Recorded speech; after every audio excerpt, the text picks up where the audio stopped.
Tiongkok melayangkan protes kepada Indonesia terkait aktivitas pengeboran minyak dan gas serta latihan militer di kawasan perairan Natuna yang diklaim berada di wilayah perairan mereka. Padahal zona tersebut merupakan zona ekonomi eksklusif di bawah Konvensi Perserikatan Bangsa-Bangsa. Bagaimana seharusnya merespon sikap itu? Perlukah reaktif atau cukup diabaikan saja? Kita akan bahas lebih lanjut dengan narasumber yang sudah bergabung dari luar studio melalui sambungan Zoom. Yang pertama Hikmahanto Juwana, Rektor Universitas Jenderal Ahmad Yani. Selamat sore, Prof. Hikmah. Selamat sore, Pak. Ya, terima kasih, Prof. sudah bergabung dengan kita sore ini. Kita juga menunggu Dev Laksono, anggota Komisi 1 DPR, untuk bergabung dengan dialog kita sore ini. Pak Dev sudah terhubung? Belum ya? Oke, saya ke Prof. Hikmahanto dulu. Prof, kok bisa protes, Prof? Apakah zona tempat pengeboran itu milik Tiongkok seperti yang mereka klaim selama ini, atau bagaimana menjelaskan ini? Apa dasar protes kali ini yang disampaikan ke Indonesia? Ya, sebenarnya ini dasarnya adalah pemerintah Tiongkok, bukan yang sebagai 9 garis. Oke. Terus ini kita mana? Pada waktu login dulu. Menjadi Menteri Luar Negeri pernah dipertanyakan oleh Men Alialatas dalam surat resmi kepada Menteri Luar Negeri China apa yang dimaksudkan dari ini, dan tidak pernah ada jawaban. Oleh karena itu pemerintah Indonesia sejak awal tidak pernah mengakui 9 garis. Tetapi kita tahu bahwa pemerintah Tiongkok sejak lama, ya, sejak pada masa Republic of China yang sekarang jadi Taiwan itu berkuasa, dia sudah mengklaim 9 garis itu. Nah, pada tahun 2014, kemudian ada putusan tahun 2016, pemerintah Filipina pernah mengajukan ke Permanent Court of Arbitration yang berkedudukan di Den Haag mempertanyakan apakah 9 garis putus yang diklaim oleh China ini diakui ada dalam Konvensi Hukum Laut 82, karena China adalah peserta dari Konvensi Hukum Laut 82. Dan putusannya pada tahun 2016 dikatakan bahwa tidak dikenal 9 garis putus yang diklaim oleh China. Namun demikian, China mengatakan bahwa dia tidak tunduk pada putusan itu. Karena sebagai negara tentu tidak ada yang lebih tinggi dari lembaga negara ini. Dan yang kedua, dia tidak pernah hadir dalam gugatan tersebut. Sehingga sampai hari ini China masih tetap mengklaim 9 garis putus ini, di mana itu bersinggungan dengan landas kontinen yang Indonesia klaim, dan saat ini kita tidak hanya mengklaim di peta, tapi sudah diwujudkan secara nyata dengan keberadaan SKK Migas dan mitranya untuk melakukan pengeboran lepas pantai di landas kontinen Indonesia. Jadi seperti itu. Oke, jadi tidak perlu begitu ya, Prof, ya, direspon dengan reaktif begitu manuver yang dilakukan oleh China ini, karena publik menilai gini, kalau tidak direspon itu adalah bentuk respon itu sendiri begitu, atau bagaimana memahami ini? Tidak perlu direspon, abaikan saja. Kita kan melakukan pengeboran lepas pantai di zona landas kontinen Indonesia. Dan kita tidak pernah mengakui 9 garis putus itu. Lalu buat apa kalau kita merespon balik protes tersebut? Aneh. Seolah kita mengakui. Kita tahu bahwa pemerintah China melakukan protes itu karena ini merupakan standar prosedur dalam hukum internasional. Kalau sebuah negara akan mengklaim suatu zona atau suatu wilayah yang kemudian negara lain mengklaim, maka dia harus melakukan protes. Karena kalau dia tidak melakukan protes, maka dia dianggap telah menggugurkan klaimnya sendiri. Dia telah tidak lagi mengklaim ya apa yang dia kehendaki. Nah, ini yang pemerintah China khawatir. Sehingga kalau misalnya dalam contoh Sipadan Likitan misalnya, ya kalau misalnya kita tidak melakukan effective occupation di Pulau Sipadan dan Likitan, itu dianggap sebagai kita mau katakanlah meninggalkan klaim kita itu. Nah, inilah yang makanya menurut saya itu merupakan SOP dari pemerintah Cina, ya kemudian kita tidak perlu tanggapi. Jadi Oke. kita tanggapi protes. Berarti kita seolah mau mengaku lemparan dari putus itu. Oke, atau jangan-jangan gini, Prof. Ini adalah sikap begitu ya, manuver yang berusaha untuk menaikkan isu sengketa Laut Cina Selatan ini menjadi isu diplomasi kedua negara, sehingga kemudian ini dianggap semakin serius. Begitu, Prof? Tidak juga. Oh, tidak Karena juga. begini, kemarin-kemarin masalah seperti ini terjadi. Tapi pada waktu itu di zona ekonomi eksklusif. Di mana kalau kita bicara zona ekonomi eksklusif di kolom laut. Kita dengan Cina, kita selalu menangkap para nelayan yang masuk ke wilayah zona ekonomi. Yang menurut pemerintah Cina, mereka memasuki di wilayah mereka atas dasar 9 garis putus.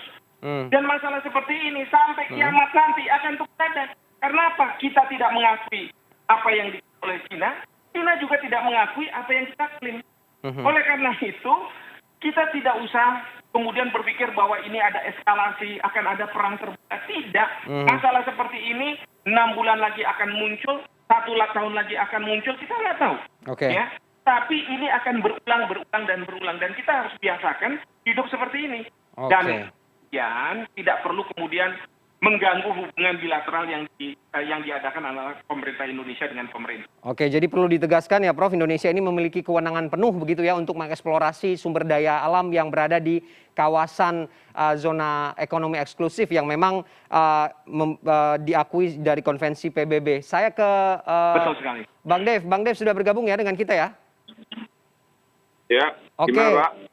Tadi kita sudah ngobrol dengan Prof. Hikmahanto mengatakan bahwa protes dari Tiongkok ini tidak perlu direspon juga, abaikan saja begitu ya. Tapi kemudian saya ingin bertanya juga, DPR kabarnya juga sudah banyak menerima aduan soal manuver-manuver dari Tiongkok ini, khususnya bagaimana sengketa di Laut Cina Selatan. Tapi dijawabnya nanti, Bang Dev, kita akan break dulu. CNN Indonesia Newsroom akan kembali usai jeda.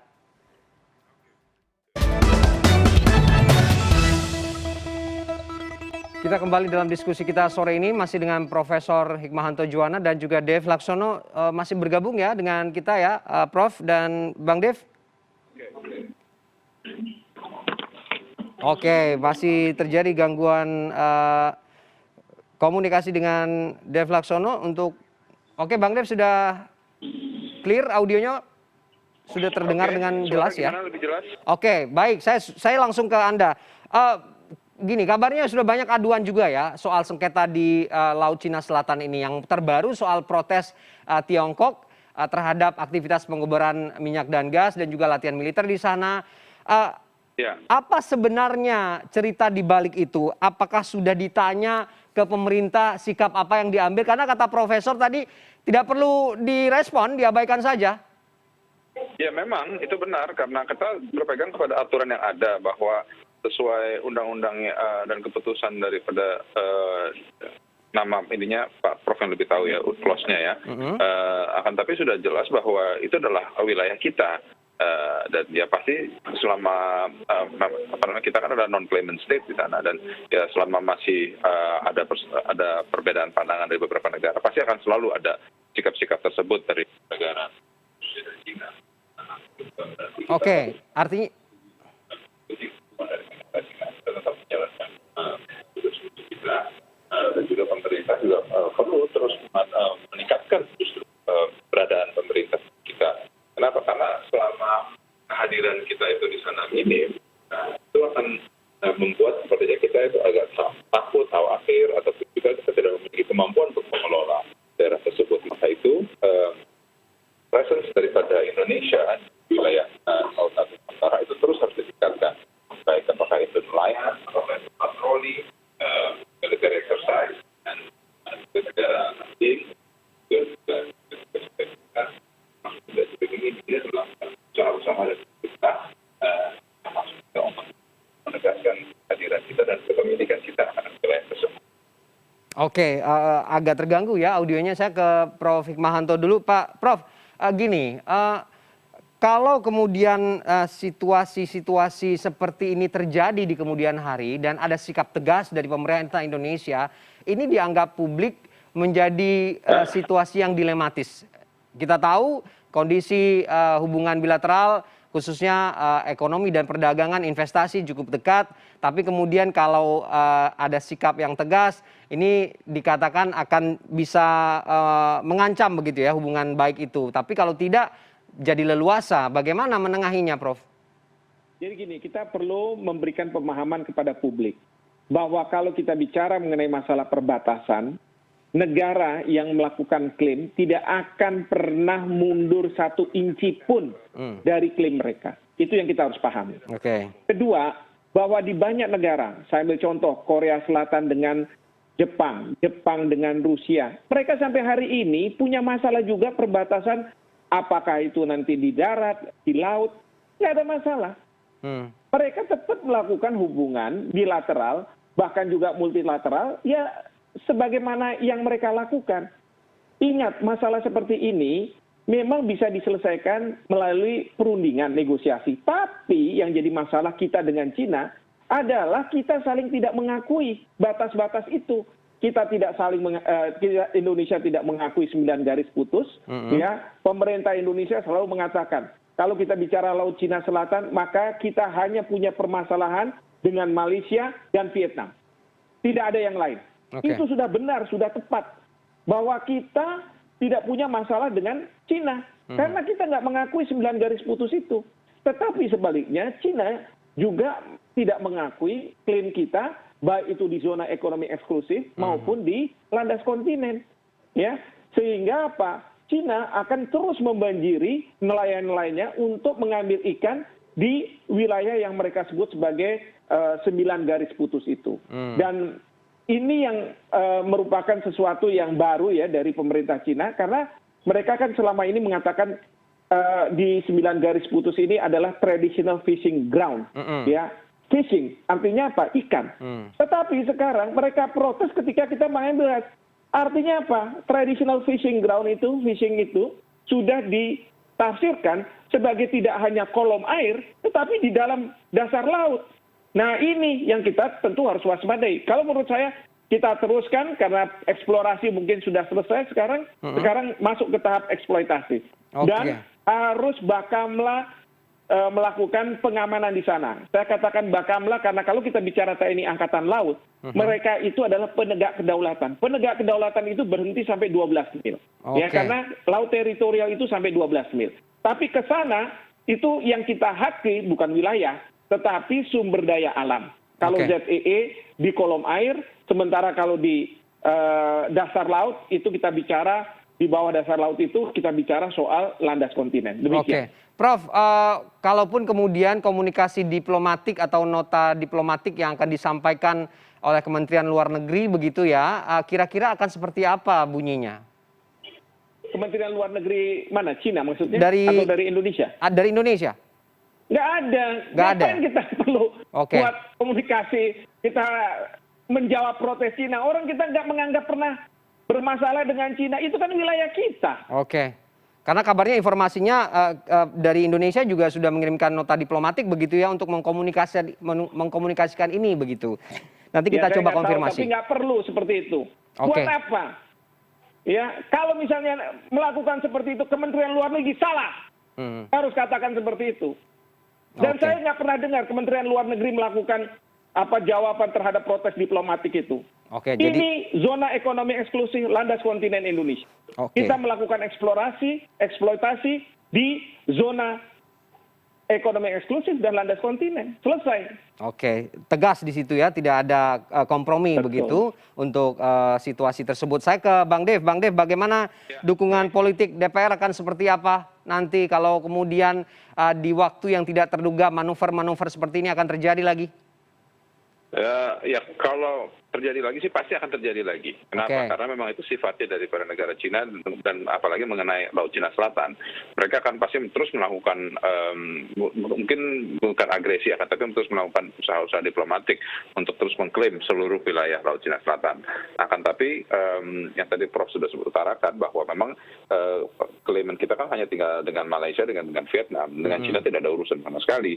Jadi atau apapun itu yang Cina sampaikan, baik apakah itu nota diplomatik atau apapun itu, ya cukup sampaikan terima kasih dan disimpan baik-baik, gitu, nggak usah dipelajari atau direspons lagi karena memang sudah tidak ada landasannya. Jadi yang perlu dilakukan oleh pemerintah, ya, terus ya pertama melakukan campaign kepada dunia internasional akan posisi kita di Laut Cina Selatan bahwa itu adalah wilayah, itu adalah milik kita. Terus diingatkan lah, ya, bukan melakukan campaign gimana, tapi terus diingatkan ke dunia internasional bahwa itu adalah wilayah kedaulatan kita.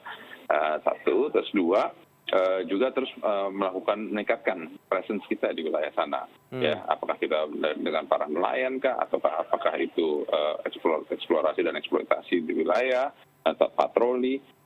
Yang penting itu bendera merah putih itu terlihat di perairan situ, dan itu juga adalah bagian dari tugas dari pemerintah, Bakamla, TNI Angkatan Laut, bahkan Polair pun ya, itu untuk terus meningkatkan kehadirannya di sana. Oke, pertahanan dan keamanan laut kita di sana cukup mendukung tidak, Bang Dev? Pemerintah pernah ditanyain nggak soal ini? Dari jumlah kapal kita yang operasional, personilnya memang perlu ada penambahan. Tapi itu bukan hanya di Laut Natuna Utara, di seluruh lautan Indonesia memang perlu penambahan patroli kita. Nah, tapi sekarang dengan teknologi yang baru, sudah ada drone, sudah ada drone laut juga. Nah, itu kan tidak membutuhkan lagi presence kapal untuk operasional selama berbulan-bulan, cukup dilewatkan setiap harinya jam-jam tertentu, sehingga kita termonitor semua kapal-kapal yang melintas di sana.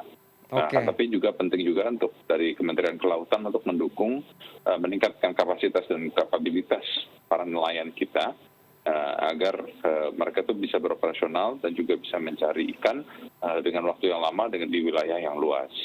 Oke, pertanyaan yang sama ke Profesor Hikmahanto tadi, Anda melihat tidak situasi dilematis nanti kalau kemudian situasi ini berlanjut, hubungan diplomasi atau hubungan bilateral ya, khususnya ekonomi yang strategis begitu dengan Tiongkok, apakah akan berpengaruh terhadap situasi seperti ini? Sama sekali tidak berpengaruh. Tiongkok membutuhkan Indonesia dan kita membutuhkan Cina. Okay. Itu nggak ada masalah. Kita sama Malaysia juga punya masalah perbatasan. Kita dengan Vietnam juga punya permasalahan perbatasan. Pertanyaannya adalah apakah kemudian kita ini punya masalah dari sisi bilateralnya? Tidak ada masalah.